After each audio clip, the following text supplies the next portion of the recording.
Bonjour à tous, bienvenue dans cette nouvelle vidéo, je suis Simon Legendre et aujourd'hui je me suis rendu à Férensac. On est dans le département du Lot-et-Garonne, on va aller à la rencontre de Yannick et Béatrice, ils sont en GAEC sur une exploitation céréalière. On est au printemps, la saison de semis, je dirais basson plein puisque les semis de maïs viennent de se terminer. On va démarrer normalement les semis de tournesol si j'ai bien compris. L'idée de la vidéo c'est de parler agriculture de précision. Donc il va y avoir notamment la modulation de dose, que ce soit les coupures de section, etc. On va aller discuter avec Yannick de tous ces points-là pour expliquer, voir quels sont les intérêts finalement sur l'exploitation. Je vous laisse me suivre, c'est parti. Bonjour Yannick, comment ça va? Bonjour Simon, ça va? Bonjour Béatrice, bienvenue chez nous dans le sud-ouest. Bah écoutez, merci de me recevoir chez vous, dans votre région. J'ai eu un peu de pluie sur la route, combien de millimètres vous avez eu vous ici? On a eu 5 mm cette nuit, okay. Donc ça sera difficile d'aller à la parcelle dès ce matin, mais il y a de grandes chances qu'on puisse y aller en fin d'après-midi. D'accord, donc là le programme ça va être... Eh bien, on va préparer certainement les cartes au bureau. Ok, bon bah c'est parti. On y va. Voici l'ensemble de notre exploitation sur cette carte. Ok, avec on imagine ici le site principal. C'est cela. Je compare les rendements que j'ai eus à la fois en tournesol et en soja les années précédentes. D'accord, donc tu te bases finalement sur des cartes de rendement pour comparer avec que va te sortir, j'imagine, une nouvelle carte de biomasse. C'est cela. Donc en 2020 du tournesol, en 2018 du soja. Ok. Comme tu peux le voir, il y a de fortes hétérogénéités au sein des parcelles. Tout ça dans l'optique et objectif de maximiser le rendement ou d'optimiser le rendement, quoi. Voici la carte que j'ai préparée avec Précidoc sur notre portail AgroDoc. Donc, comme je te l'ai expliqué, on part de 65 000 grains sur les doses à faible potentiel à 75 000 grains sur les zones à fort potentiel pour une moyenne de 72 000 grains à la parcelle. On peut pousser directement les cartes avec le bouton My John Deere que l'on a sur Précidoc, qu'il envoie à Opération Center et d'Opération Center, on le transfère à la machine en question. Donc Simon, tu as vu, on a transféré la carte de modulation sur Opération Center. Ensuite, je clique le tracteur dans lequel je veux envoyer cette carte, donc le 6R195, et ensuite je transfère et la carte est partie dans le tracteur. Simon, tu sais conduire un tracteur? Ah bah écoute, j'en ai conduit plus d'une fois en tout cas. Je te propose de conduire un 6250R pour préparer les terres devant le semis. Ok, bon on va voir ce que ça va donner alors. Ça devrait aller. Ah ouais.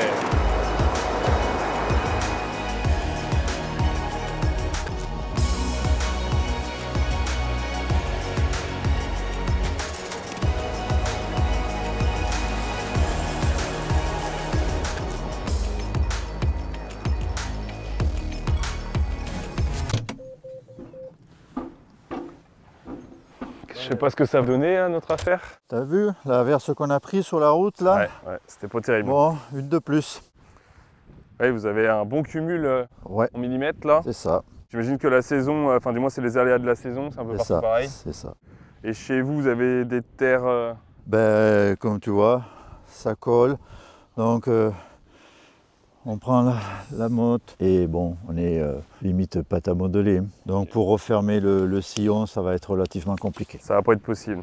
Ouais. Donc ce qui fait qu'on va avoir le temps peut-être de parler finalement d'agriculture de précision. Depuis quand tu t'es initié à cette, je dirais, au GPS, etc. On s'est équipé en 2015 d'une console 2630. Et équipé d'un guidage RTK à l'époque parce qu'on a mis en place du strip till et que l'on voulait travailler à l'automne, faire nos bandes à l'automne et venir ressemer avec du monocrène au printemps. Donc on avait besoin d'une précision qui se répète d'une saison sur l'autre. D'accord, d'avoir de la répétabilité finalement sur... Et à l'époque on a été accompagné par Fabien, l'expert de notre concessionnaire des établissements Tonon. Okay. Et donc dans la mise en place du matériel et puis il nous a accompagnés dans l'évolution. Comme on est sur la parcelle que tout à l'heure donc on a envoyé la carte via le portail, elle a atterri sur la console. Ça. On peut aller voir en cabine. On peut aller voir dans le tracteur comment ça se passe. La carte de préconisation que l'on a envoyée depuis Opération Center est arrivée dans la console du tracteur. Ok, donc là tu retrouves les différentes zones avec les différentes quantités, du moins de semis, etc. C'est ça, ainsi que les lignes de guidage qui sont synchronisées sur l'ensemble des machines. Et ensuite, quand on aura fini le travail, les données seront remontées à Operations Center. Et donc ça concerne toutes tes machines? Toutes les machines, toutes les opérations, du travail du sol, du semis à la récolte. Aujourd'hui on a 5 minutes là, j'imagine? Et on a 5 minutes, donc on va aller voir les parcelles de maïs que l'on a semées.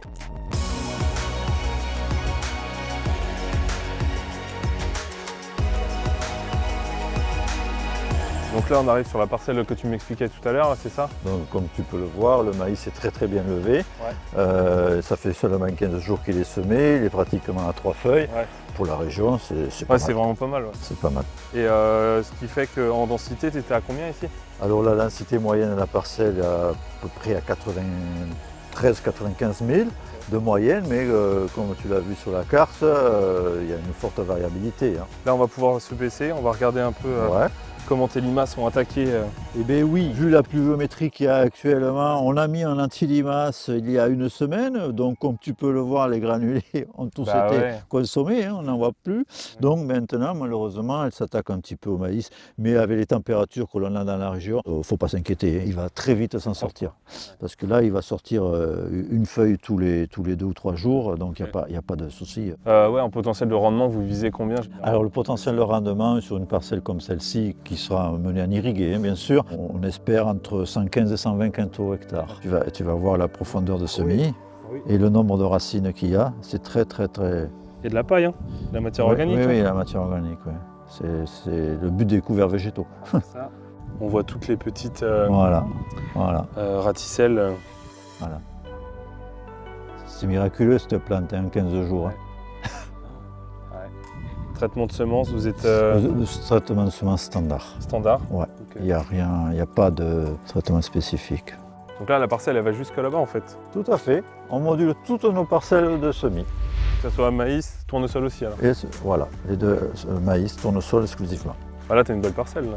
Ben oui, c'est assez homogène comme tu peux le voir, la levée là. On est assez satisfait pour l'instant. Ok, bon bah top. Voilà, je voulais te montrer la carte de modulation de dose et l'application que l'on a fait donc sur cette parcelle en fonction de les règles de décision que je t'ai présentées pour le tournesol ce matin, avec de fortes hétérogénéités sur nos parcelles. Donc hétérogénéité de sol, ce qui veut dire également potentiel de rendement qui n'est pas le même. Tout à fait. Donc comme tu peux le remarquer sur la carte que je te présente, sur les zones à faible potentiel, on a essayé d'économiser de la semence et les zones à fort potentiel, d'essayer d'en mettre un petit peu plus dans le but de maximiser le rendement de la parcelle. Ok.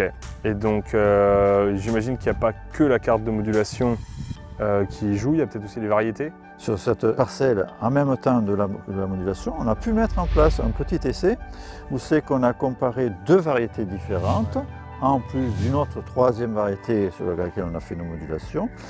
Et nous avons mis en place des bandes de densité fixe pour voir justement l'intérêt de la modulation. Donc là, en l'occurrence, sur les longueurs, là, vous avez différencié... C'est ça, on est passé à la fois de 90 000, 95 000 et 100 000 grains hectares pour voir s'il y avait un intérêt. Donc depuis quand tu modules? Alors la modulation a été mise en place sur l'exploitation depuis 2015, on va dire. Les premiers essais, c'était à cette époque-là sur des apports d'engrais, sur le blé. Okay. Et le semis en l'occurrence? Et le semis, c'est beaucoup plus récent, c'est à peu près 2017. Et aujourd'hui, avec un peu de recul, tu vois un intérêt au-delà, je dirais, que de faire de l'agriculture de précision? Est-ce qu'il y a un intérêt économique? L'intérêt économique, c'est d'essayer de s'adapter à nos types de parcelles, puisque comme je te l'ai déjà fait remarquer, on a une très forte hétérogénéité sur des parcelles qui sont de surface limitée, puisque la moyenne de l'exploitation dans des parcelles entre seulement 7 et 8 hectares, mais à l'intérieur de ces 7 ou 8 hectares, on peut avoir 3 à 4 types de terres. Donc c'est un fort intérêt d'essayer de moduler. Bon bah, on va aller faire un petit tour histoire de voir ce que ça peut donner. Voilà. Yannick, merci beaucoup pour votre accueil. C'est vrai que je dirais ta ferme représente bien ce qu'on retrouve, la taille moyenne des exploitations françaises. Bon, on voit qu'aujourd'hui on a été contraint par la météo, on n'a pas pu faire ce qu'on voulait. Merci à toi d'être venu. Oui, comme tu l'as fait remarquer, on a eu une grosse averse tout à l'heure en partant au champ, ce qui nous a fortement perturbé dans notre programme.